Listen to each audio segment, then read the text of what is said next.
मी पाहिलेत का? येतंय का आवाज? हा,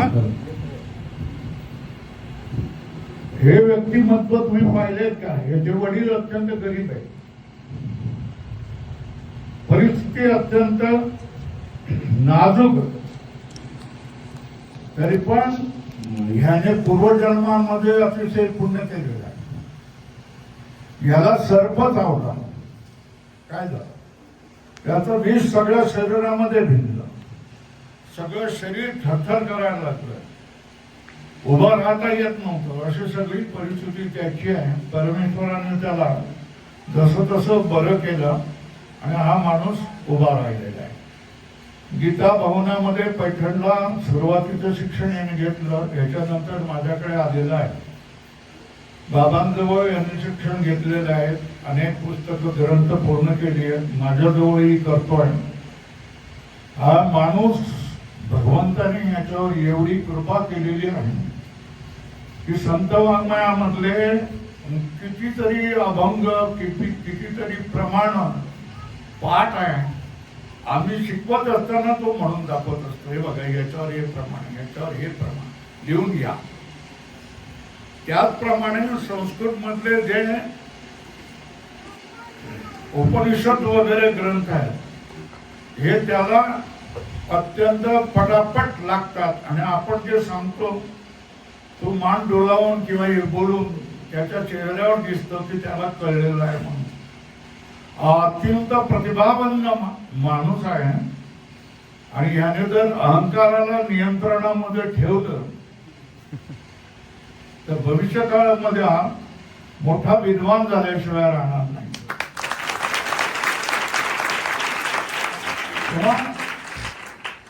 जुन्या काळामध्ये काय आपल्या जीवनामध्ये घडलेलं आहे या गोष्टीला धरून रडत बसू नये.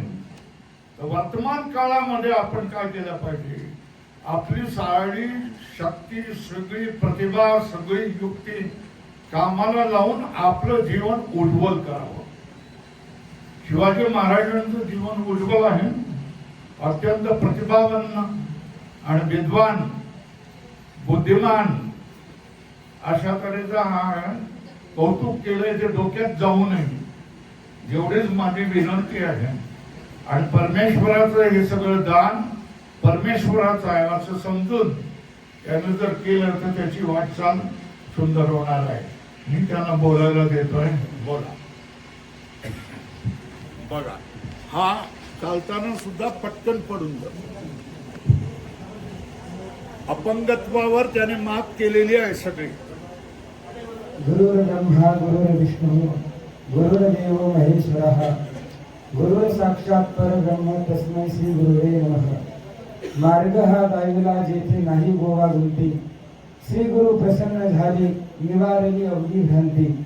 शरण एका जनार्दनी झाली संतोष वृत्ती, अंधपण फिटले निवारली पुनरावृत्ती. परमपूजनीय आदरणीय परमहंस परिव्राजकाचार्य स्वामीजी महाराज, त्याचप्रमाणे परमहंस परिव्राजकाचार्य स्वामी श्री ब्रह्मानंदजी बाबा, तसेच आजी माझे सर्व असणारे गुरुबंधू, त्याचप्रमाणे गुरुतुल्य असणारे सर्व गुरुबंधू, सर्वांच्या चरणावर साष्टांग दंडवत करतो. आणि या ठिकाणी परमपूजनीय स्वामीजींची असणारी कृपा, त्या कृपेमुळेच मी आतापर्यंत या स्थितीला पोहोचलेलो आहे. माझ्या पूर्वजीवनाचा जर विचार केला तर अत्यंत दयनीय अशा प्रकारची माझी अवस्था होती. सर्प चावला होता, चालता येत नव्हतं, बोलताही येत नव्हतं. 2 ते 3 वर्ष जवळपास मला चालता आणि माझ्या असणारे जे आई वडील आहेत त्यांनीच मला त्या ठिकाणी जेवण खाऊ घातलं.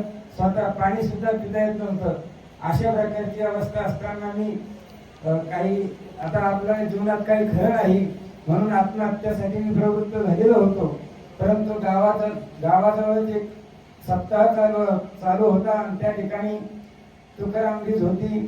त्यानिमित्त सप्ताह होता आणि तिथे शिष्टी म्हणून काहीतरी त्यांनी बोललं आणि मी तो शब्द ध्यानात ठेवला आणि पैठण या क्षेत्रामध्ये गेलो. गेल्यानंतर अत्यंत दयनीय अवस्था होती. चालता खूप वेळेस पडायचो. परंतु त्या ठिकाणी परमपूजनीय आदरणीय बाजीराव बाबा जवळेकर, त्याचप्रमाणे विष्णूजी महाराज जगताप यांच्या असणाऱ्या कृपेमुळे त्या ठिकाणी मला त्यांनी वास्तव्याला त्या ठिकाणी राहण्यासाठी जागा दिली, त्या ठिकाणी ठेवलं आणि तिथं सुद्धा मला जीवन जगण्याचा असणारा मार्ग त्यांनी दाखवला. आणि त्यानंतर विष्णूजी महाराज जगताप यांनी परमपूजनीय स्वामीजींकडे मला पाठवलं आणि पाठवल्यानंतर या ठिकाणी आल्यानंतर ग्रंथ स्वामीजींकडे झालेले आहेत आणि बाबांजीकडे सुद्धा सुरू आहेत. आणि मला एकच सांगायचं आहे की मार्ग हा दैवला जेथे नाही गोवा गुंती. कारण की श्रीगुरू जीवनामध्ये आल्यानंतर ते असा मार्ग आपल्याला दाखवतात की ज्या ठिकाणी गुंतागुंती राहत नाही. कारण की प्रवृत्ती निवृत्ती कृत कार्य अवश्य पाहिजे आचार्या, आपमती भजता राया आपाया माझी अनेक पडे. जर आपण जीवनामध्ये श्रीगुरूंचं सानिध्य केलं नाही तर त्या ठिकाणी प्रवृत्ती म्हणजे कोणतंही कार्य असो आणि निवृत्ती अर्थात मोक्ष मार्ग जरी आपल्याला मिळवायचा असला तर श्रीगुरूंची आवश्यकता जीवनामध्ये असते. आणि माझ्या जीवनामध्ये मला सुरुवातीपासूनच त्या ठिकाणी ब्रह्मनिष्ठ श्रोत्रिय आणि कृपाळू असे असणारे श्रीगुरू माझ्या जीवनामध्ये प्राप्त झाले. आणि म्हणून अशा श्रीगुरूंनी मला हा मार्ग दाखविलेला आहे. मार्ग हा दैवला जेथे नाही गोवा गुंती. श्रीगुरु प्रसन्न झाले निवारली अवघी भ्रांती. कारण की जोपर्यंत भ्रम आहे तोपर्यंत आपण त्या ठिकाणी दुःखातून निवृत्त होऊ शकत नाही. आणि जो असणारा भ्रम श्रीगुरु प्रसन्न झाल्यानंतरच निवारण होऊ शकतो.